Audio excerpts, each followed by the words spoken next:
Hi guys, it's Kelly Taylor here, and I am back with another video for Pinkfresh Studio.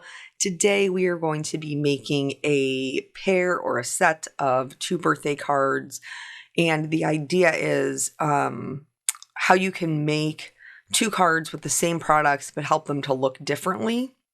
So I used the fancy diagonal, I used the blanket circles and the diagonal circles. I'm going to use the washi tape for the whimsical blooms. This is the Celebrate set. It also is another washi set. I'm not using that washi today, but I am going to use the birthday sentiment included in that set. So opening my washi set, I'm just going to kind of get myself a little free edge, and then that way I can pull it the whole way. You do want to look at your die to see, because like here, this particular one with the whimsical blooms, it has a full bouquet that is actually the start of the design, and so that's going to give me an extra one, and I don't want to waste it, so I'm going to adhere that one onto a separate piece of cardstock, and then that way when I roll out the entire piece, it will be in the correct orientation for me to die cut it. So the way that I found that worked really well, you can use a scraper or a spatula. I'm going to use just my bone folder because it has a nice smooth square edge. And as I roll my tape out, I'm just going to scoot it across so it's smoothing everything down and preventing any air bubbles from getting caught in my washi tape. So then once I have that down, I'm just going to make sure the free edge is all good. I'm going to check for any air bubbles. I'm okay. And then I can put my die on top so that I can run it through my die cutting machine and have all of these individual pieces. Something to note, no big shock that low-tack tape doesn't like to stick to itself. Otherwise, how would you get the washi off the roll, right? So if you have a little bit of a free edge that's just cardstock, try to stick your tape to that because it doesn't really stick to itself. So then for this one that was the end of the roll but was a complete piece, I'm just going to go ahead and line up just this one bouquet, which happens to be the largest bouquet, and then I'll just retape that down, and then I'll run it through for just this particular one. So these obviously very quickly give you lots of really, really pretty die cuts that you can use and you can decorate with. This is great if you're trying to make multiples, if maybe you're someone who's not a colorist. So here I went through my inks and I pulled out some of the inks that matched the colors in the washi best so that I knew what I wanted to do for my backgrounds. So here for this fancy diagonal stripe, it is the size of an A2 size card, so I like to put just a little bit of tape on the back and most of the tape to secure it around the front, and that's because the tape will be cut through when you run it through your die cutting machine, and I don't want to leave a bunch of excess on the back. So here, I know that I can do some ink blending and get a nice background for one card, but here I've flipped one of my die cuts over so that it's the back edge, and I am going to use it as a stencil so that I can create a diagonal stripe on my card background that is, just the inks without the die cuts. So I tape out the little 4 corners because it is the size of an A2 size card, so you don't really have any excess, to tape. And then I got out my half-inch blender brushes, and I'm just going to basically go in an order that makes sense to me. So I started with yellow to green to dark purple to light purple. And I am going to use more low-tack tape to act as a mask so that I only get the color on the one stripe that I am working on. These worked really well. You just want to make sure that you have enough, like the piece is long enough that you're going to be able to get through the middle of the card. You'll see here in a minute as I'm moving these, the second piece that I grabbed is a little bit shorter. I did end up having to swap that out for a longer piece. But that's, it's that's totally okay. It just, I still use them, you know, for die cutting and things like that after I'm done. One thing that I will mention though is, as you're doing your ink blending, because the tape is acting as a mask, it is going to pick up some of the ink. So you run the risk as you're going through using the same piece of tape that you may pick up some of the previous color. And since the colors we're using here look nice together, but aren't exactly colors you would mix, you have to be aware so that you're not making brown. So when I'm going in and I'm using the purple, I should be switching the tape so that the free edge for the yellows and the greens does not mix with the purple. Or you can use two different pieces of tape. So I'm just going to go through here. I'm going to set up my tape each time and then go in with my next color, and just work my way all the way through the card background using the same color combination. And obviously you could set up your color combination differently. You could set up the pattern and the stripes differently. You could do all one color. That would be great too. So there's a ton of different ways that you could make this work, or you could use a different die altogether to create, you know, your kind of stencil with, and, you know, it would probably work just as well. So because I say all the time on my own channel that I'm a cheap chicken, which is still true, I am going to use this die cut when we're done. Like, even though I'm using it as a stencil, that's not its only job. I am going to reuse it when it's done on the card, so it's not for no reason. I suppose if you wanted to have a stencil that lasted more long term, I wouldn't cut it out of paper. I would maybe cut it out of acetate, you know, a heavyweight acetate, and then you would have, you know, that die cut as a stencil that you could reuse, you know, just like you would reuse the professional ones. But in this case, this works out for me, and then I'll be able to, you know, flip it over and use it the way that it's intended to be used. And that will be enough for me to be happy with it. So we're going to, through the magic of video, we're going to go ahead and skip ahead a little bit, because I'm sure that you have seen all of the colors now. So now we're down to the bottom, and I'm going to put in that last little color, which is the yellow, and then that way I will pick these up and we'll see it. And here, it doesn't really look like much, but when you flip over the die cut and put it on top, it gives you this pretty little plaid diagonal stripe that is really kind of fun but soft, and it's going to be a nice complement to this card, which was always my intention, to just do a very soft ink blended background. So I'm starting with the lighter purple, which I believe is Candy Heart, and then, you know, blending into the darker purple. Now, I'm still using these 1/2-inch brushes because I'm trying to create a very soft background. I want my cards to look not like twins, but definitely like sisters, like siblings. I want them to work well together. I want them to photograph well together. And this is a great way that you can come up with a set if you wanted to give somebody a card set as a gift, is, you know, saying how many different ways you can use the same products in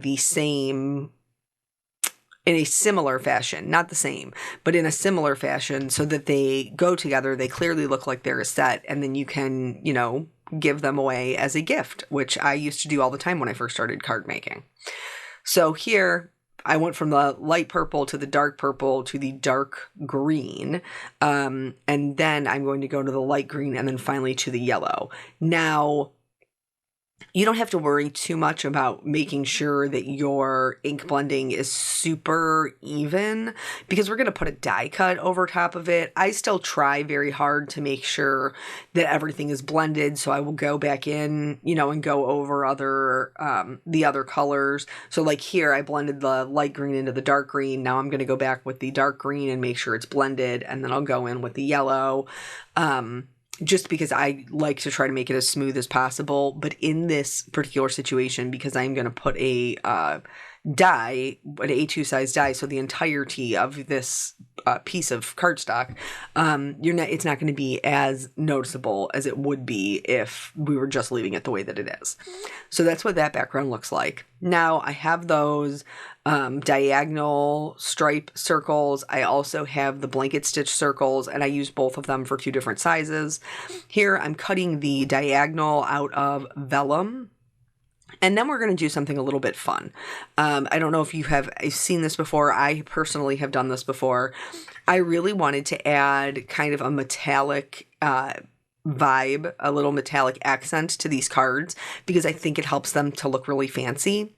So what I did was I just rolled the edge of each die cut into my Versamark pad, which is just a clear sticky embossing ink.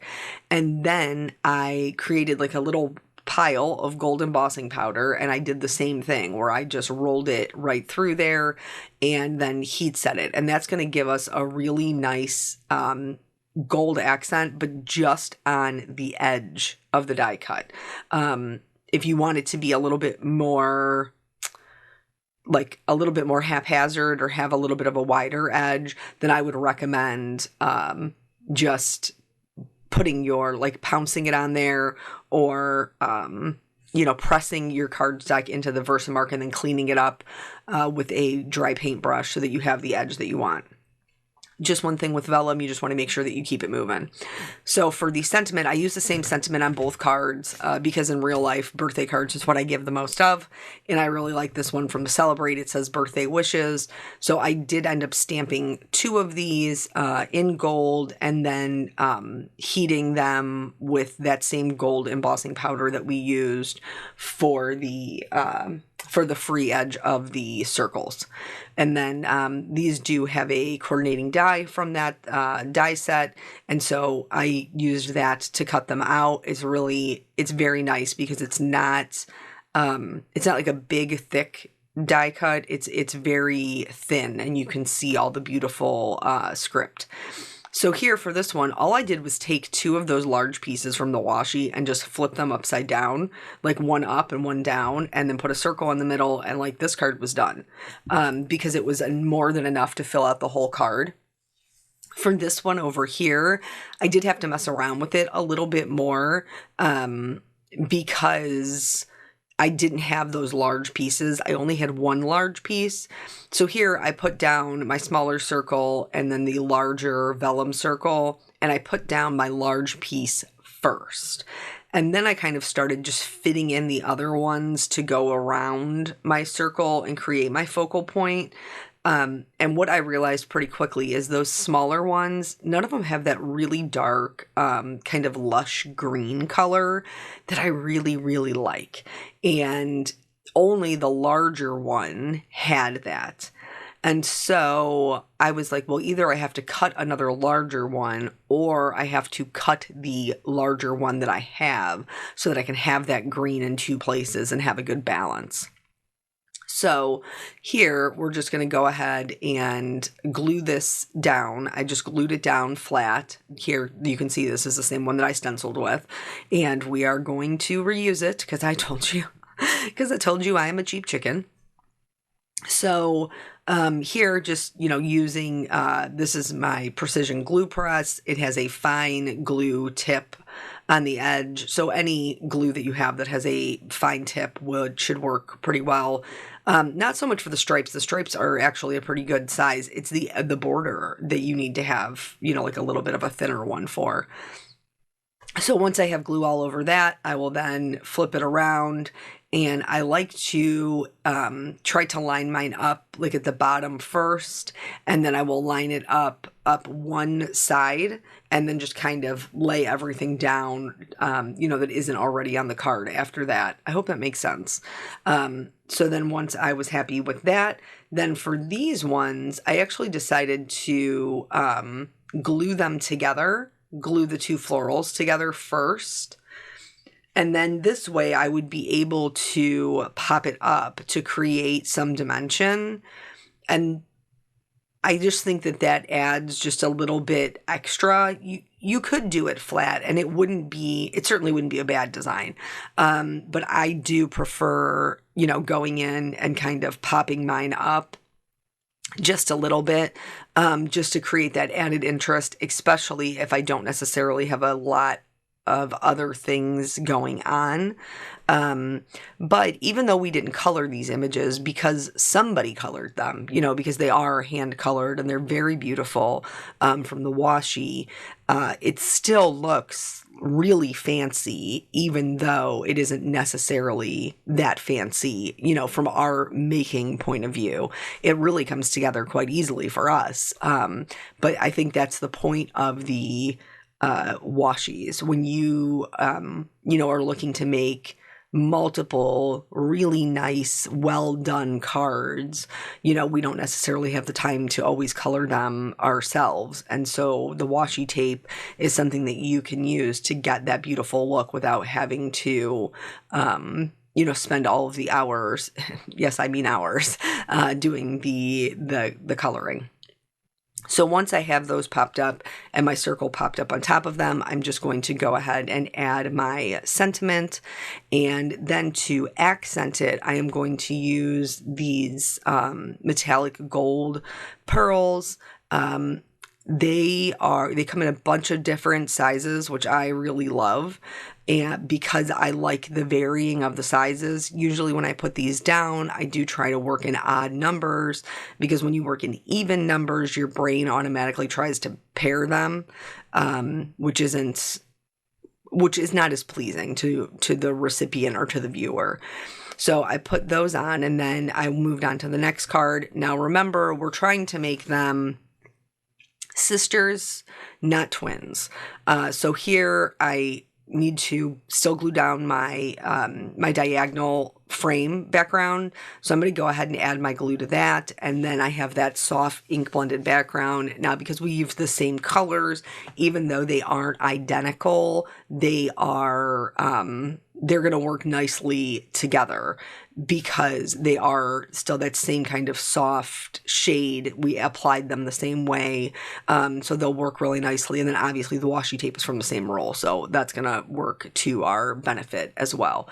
So for this one, I had a little bit of a hard time getting it lined up at the bottom. I'm not really sure why.